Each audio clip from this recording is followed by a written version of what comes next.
जय माता रानी दोस्तों, आप सभी का बहुत बहुत स्वागत है आपके अपने चैनल राधा कृष्ण ऑफिशियल में। उम्मीद करती हूँ आप लोग बहुत अच्छे होंगे। तो ये बताने के लिए कमेंट बॉक्स में जय श्री विष्णु जरूर लिखिएगा। तो चलिए दोस्तों, आज हम इस वीडियो में देव उठनी एकादशी व्रत की कथा सुनेंगे।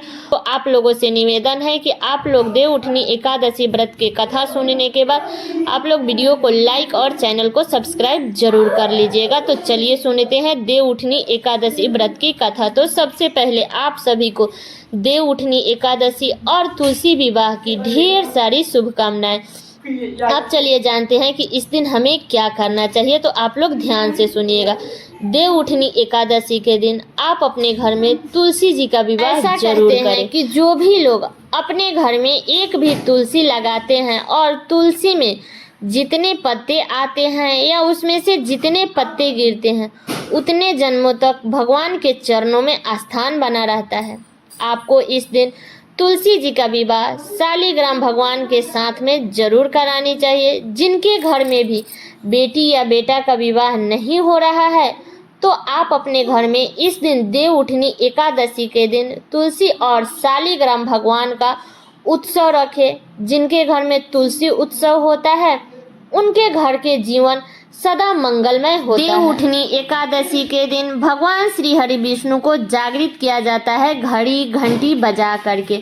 भगवान श्री हरि विष्णु को जगाने के बाद में उनका विवाह कराया जाता है शालिग्राम रूप से तुलसी जी के। और साथ ही इसी दिन से हमारे घर की जो ही शुभ और मांगलिक कार्य होता है इस दिन से शुरू हो जाते हैं। सनातन धर्म में तुलसी और शालिग्राम का विवाह उसी प्रकार से किया जाता है जैसे एक साधारण कन्या का विवाह किया जाता है। जिस भी व्यक्ति को कन्या नहीं है तो तुलसी जी का पूजा अवश्य करनी चाहिए उन्हें, और तुलसी जी का दान करने से उस व्यक्ति को कन्यादान की पुण्य प्राप्ति होती है। जब आप तुलसी जी का विवाह करा लेते हैं इसके बाद में हमें कीर्तन करनी चाहिए। तो कीर्तन हमें करनी चाहिए श्री कृष्ण गोविंद हरे मुरारी हे नाथ नारायण वासुदेवा। तो इसी प्रकार से हमें कीर्तन करनी चाहिए। इसके बाद में बहुत सारे लोग हैं जो तुलसी जी का दान कर देते हैं और बहुत सारे लोग हैं जो अपने घर में रख करके उनका फिर से पूजन करते हैं। तो चलिए सुनते हैं देव उठनी एकादशी की कथा। तो बता दूं कि देव उठनी एकादशी जो कि सबसे श्रेष्ठ एकादशी है। तो अगर आप कोई भी व्रत करे या ना करे, कोई भी एकादशी करे या ना करे, लेकिन देव उठनी एकादशी जरूर करनी चाहिए। देव उठनी एकादशी व्रत करने से सभी पुण्य फल की प्राप्ति होती है। देव उठनी एकादशी के दिन गंगा में हो सके तो स्नान करना चाहिए। अब चलिए सुनते हैं इसकी कथा। अमरीश नाम का एक राजा था, एकादशी का व्रत करते थे।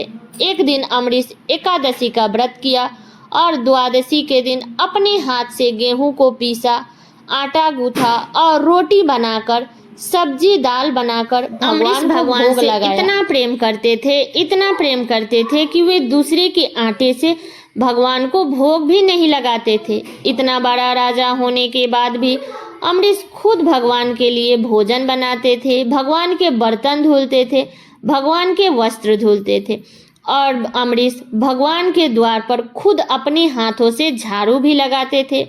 अमरीश जी जब गेहूं पीसते और पसीने में डूब जाते तो भगवान आते थे अपने पीताम्बर से।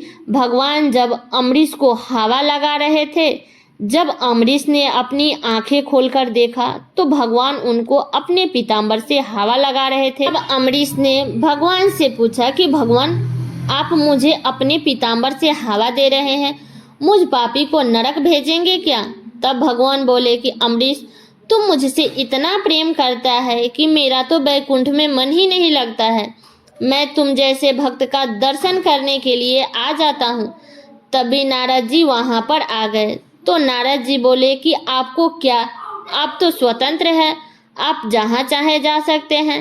तभी भगवान बोले, नहीं, मैं स्वतंत्र नहीं हूँ, मैं तो एक भक्त के अधीन हूँ। एक दिन अमरीश ने द्वादशी को भोजन करा रहे थे, तभी वहाँ पर दुर्वासा जी आ गए। दुर्वासा जी बोले, मैं भी भोजन करूँगा। तभी अमरीश बोला, आइए। तब तक दुर्वासा स्नान करने के लिए चले गए। उस दिन द्वादशी थोड़ी समय के लिए थी, इसके बाद त्रयोदशी लगने वाली थी। तब तक अमरीश ने सोचा कि जब तक दुर्वासा जी आएंगे तब तक मैं चनामृत से व्रत खोल लेता हूँ, क्योंकि एकादशी का पारण द्वादशी में हो जाना चाहिए। एकादशी का पारण हमेशा चावल खा के ही करनी चाहिए। तभी दुर्वासा ऋषि ने देख लिया। अब तो वो गुस्से में बोले, तू मेरे आने के पहले भोजन कर लिया। और गुस्से में दुर्वासा ऋषि ने अपना एक जटा उखाड़ी और पटक दिया। तब एक राक्षसी पैदा हुई। राक्षसी ने अमरीश को मारने चली। तब तक सुदर्शन अमरीश की रक्षा कर रहा था। सुदर्शन ने जला दिया राक्षसी को।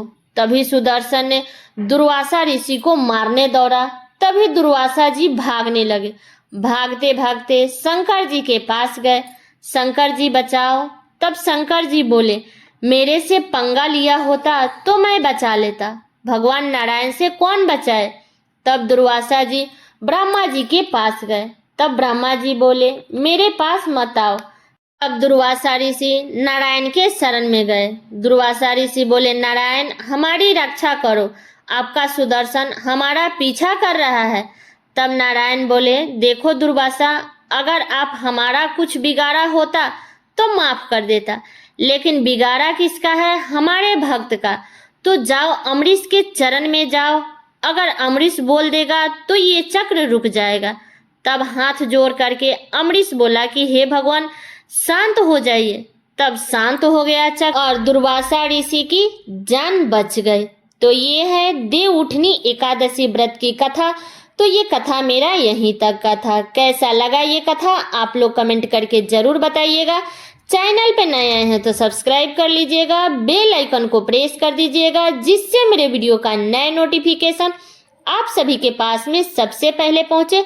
और वीडियो को लाइक कर दीजिएगा, क्योंकि आपके एक लाइक से मुझे बहुत ही मोटिवेट मिलता है। तो वीडियो को लाइक कर दीजिएगा और वीडियो को शेयर कर दीजिएगा, ताकि हर कोई देवउठनी एकादशी व्रत के दिन इस कथा को सुन सके।